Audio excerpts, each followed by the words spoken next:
go to that decision from the Reserve Bank today, lifting the cash rate to 3.6, 25 basis point hike, 10th in a row. Well, what's it all mean for you? Sky News Business Editor Ross Greenwood joins me now. We saw those comments today from Westpac Chief Economist Bill Evans. Now or never, he warned about getting inflation under control.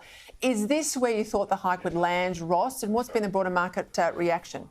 Well, it's interesting because many of the economists are now saying there's even a chance that the Reserve Bank will pause interest rate rises in April. So almost one and done, if you like, it could be.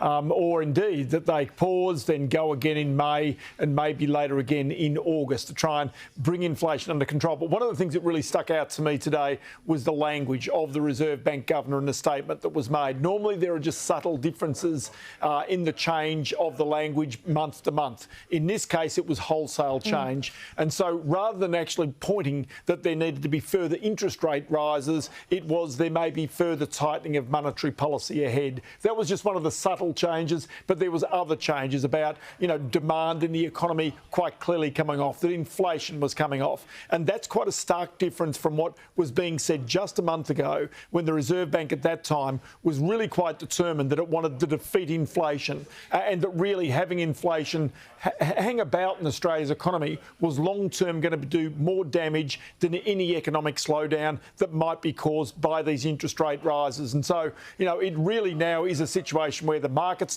jumped today, the stock market, Australian dollar fell today. So all of these things to really give you some of the market sentiment about this was something of a surprise that the Reserve Bank was perhaps softening its stance on inflation, and its view on the economy is that soft landing is coming sooner rather than later.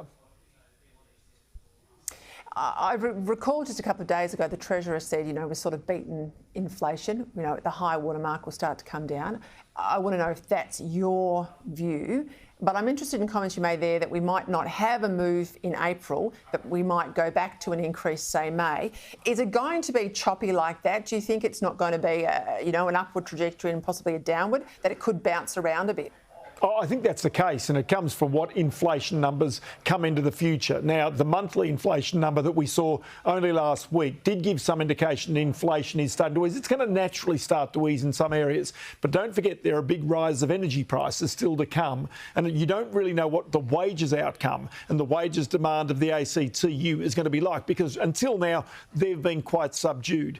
Then there's a second part about this, and that is Australia is a net importer of goods, and with the Australian dollar as low as it is, around 67 US cents, that's adding inflation into our economy as well. So there are still inflationary pressures out there. We can't say it's beaten, and that's the reason why I'd suggest the Reserve Bank probably at some stage will pause, look at see what the cumulative effect of these interest rate rises will be. If it needs to go again, it will do so, and that's the reason why it's basically saying now it's going to wait until it sees information coming through.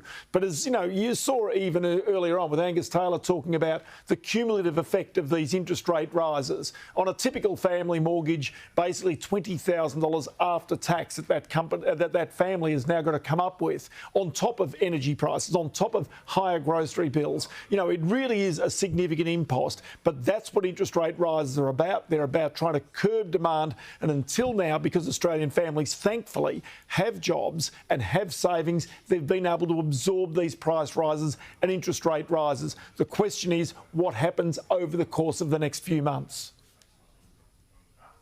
Thank you, Ross Greenwood. I will say, though, only about a third of Australians are paying off a mortgage, so the pain's directed heavily in one direction. But we'll see what happens in coming months. Thanks for your time.